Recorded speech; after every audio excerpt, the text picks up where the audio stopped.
Hello everyone, welcome to Barca News. It's November 14th, 2024, and Barcelona have received 4 injury boosts and maybe even a few more.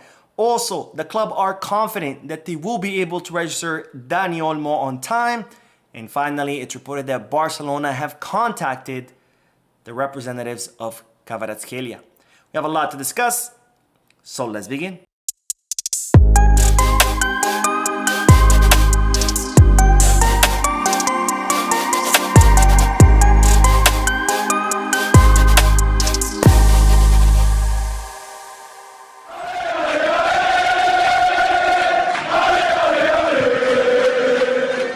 Hello everyone, welcome to the channel. My name is Mo, and before we begin with the news, just a quick reminder to make sure to hit that like button, subscribe to the channel, and drop a comment.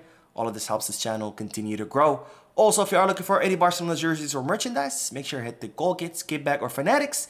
And if you are looking to place any sports bets, make sure you hit the Bet Us. All links are down below in the description. Now, begin with the news that Barcelona are considering distributing the kits that they made these past few months. Now, as you might recall, the relationship between Barcelona and Nike came to a breaking point where Joan Laporta notified Nike that he was terminating the contract with the multinational. As such, Barcelona were considering other options on who can manufacture the club's kits, including Puma. And one of the options that Barcelona considered was to manufacture their own kits with the help of Homo, who were gonna provide the infrastructure.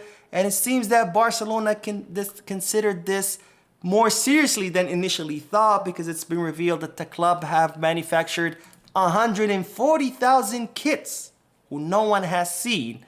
And now that Barcelona have renewed with Nike, the question is, what do you do with all those kits?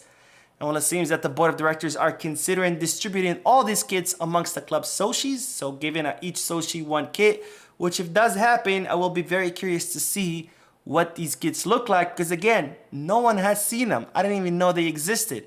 So it'll be pretty cool to see what Barcelona came up with. Anyways, more news, because Barcelona have received 4 injury boosts.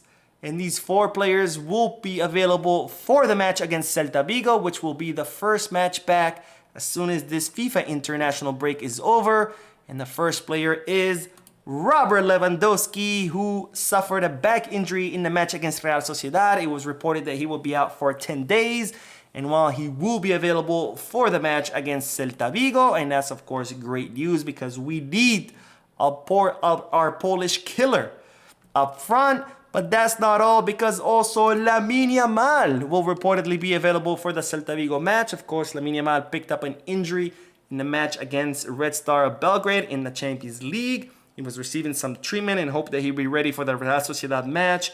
He was not ready. He ended up missing that match. And after that match, he underwent medical exams, and it was revealed that his injury was more serious than initially thought.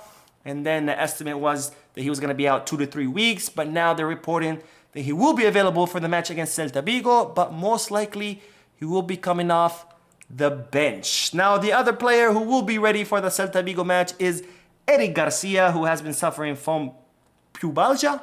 However, he will be ready for the Celta Vigo match. And finally, Hector Fort, who just like Lewandowski suffered a back injury. In fact, he had to withdraw from the Spanish national team under-19 duty, so he did not travel during this FIFA international break. And now it's being reported that he will be available for the match against Celta Vigo. So that's 4 players that will be available that day, which of course is great news, because the more players are healthy, the more options Hansi Flick has to plan out his matches. But that is not all, because there could be more players who could be ready by then, starting with Ferran Torres, who has reportedly been training during his days off because he wants to make it back by the Celta Vigo match. This is not 100%. We don't know if he for sure will be ready by then, but he has been training on his days off. He wants to be back by Celta Vigo. We'll see if he'll make it or not, but it is a possibility. And then, of course, there is Ronald Araujo, who has been injured since the summer. It's reported that he too could be back by Celta Vigo. Again, this is not confirmed, just like Ferran Torres.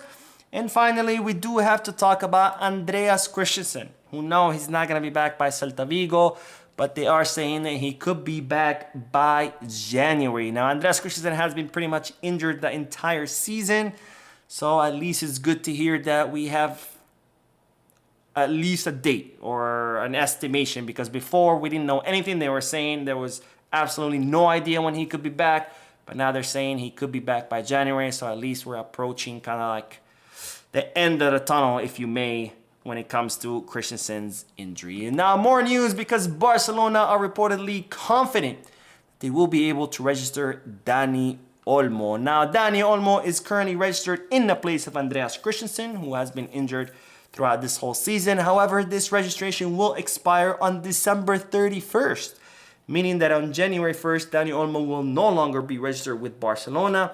And even though Barcelona renewed their contract with Nike, they have not been able to reach the 1-on-1 rule, and I explained why in a previous video, because Barcelona still owe 30 million euros to La Liga as far as the financial fair play. However, Barcelona are not too worried. They know, or they're confident that they will be able to make up that money that they owe La Liga, and that they will be able to reach the 1-on-1 rule by the winter transfer market.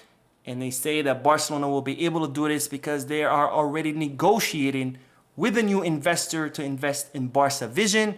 And when that investment goes through, Barcelona will be confident that they will make up those 30 million euros. They will reach the 1-on-1 rule, and that they will be able to register Dani Olmo. Now, more news, because speaking of transfer markets, it's reported that Barcelona have reached out to Kvaratskhelia's agent. And this news comes from Italian media outlets who are stating that Barcelona are keeping track of what's going on with Kvaratskhelia, because so far he has not extended his contract with Napoli. He currently has a contract until 2027. However, he has an incredibly low salary of 1.5 million euros. Kvaratskhelia has been looking to extend his contract in order to increase his salary, and even Napoli are more than happy to give Kvaratskhelia a higher salary. They still want to insist on his high release clause, which is worth 130 million euros. They might even want to increase it. However, Kvaratskhelia wants the opposite. He wants to reduce his release clause from 130 to 80 million euros. He wants to make his release clause, somewhat reasonable. That way, if a bigger club comes, they'll be able to pay it. But again, Napoli, not in favor of that. They're okay giving him a higher salary, but they also want a high release clause, and therefore, the two have not reached an agreement, and it's reported that Barcelona are keeping close tabs on what's going on, because if he doesn't renew, that could be an opportunity for Barcelona to sign him. Now, I have my doubts about whether Barcelona will be able to sign Kvaratskhelia, because again, we cannot afford a 130 million euro release clause. Maybe if he waits until the summer of 2024, it will be his final year, maybe by then. But I don't know if Kvaratskhelia is going to want to wait that long. What I would do if I was Barcelona, I would tell, hey, Kvaratskhelia, don't renew. Wait for us until your contract expires, or until the last year where you would be more affordable. And Kvaratskhelia is going to say, yeah, but I'm going to be earning very little. And then Barcelona could be like, well, we'll make up the difference in a signing bonus. For example, if Kvaratskhelia is making 1.5 and let's say Napoli offer him 5, that's what they're saying. 5 million, that's a difference of 3.5 per year. Kvaratskhelia works for us 2 years. He's losing 7 million for waiting for us. So we sign him. His last year of contract would be much cheaper to sign him then.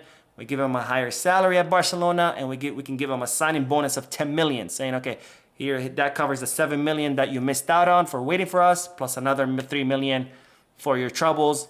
I don't know. Maybe I'm just being a little optimistic, a little bit delusional. You tell me down below in the comment section. Now, finally, we'll end today's video with the news that even though Deco and the board of directors fully trust the current squad, it's reported that they are plotting reinforcements, more specifically in the wings, because again, as I've discussed in a previous video, right now we have a desperate need for wingers, because what happens if Lamine Yamal gets injured? We all saw what happened against Real Sociedad. What happens if Rafinha gets injured? So it's reported that Barcelona will be looking to make reinforcements, most likely in the wings. And then there is, of course, the fullback situation, because we might need someone for the right, maybe someone for the left.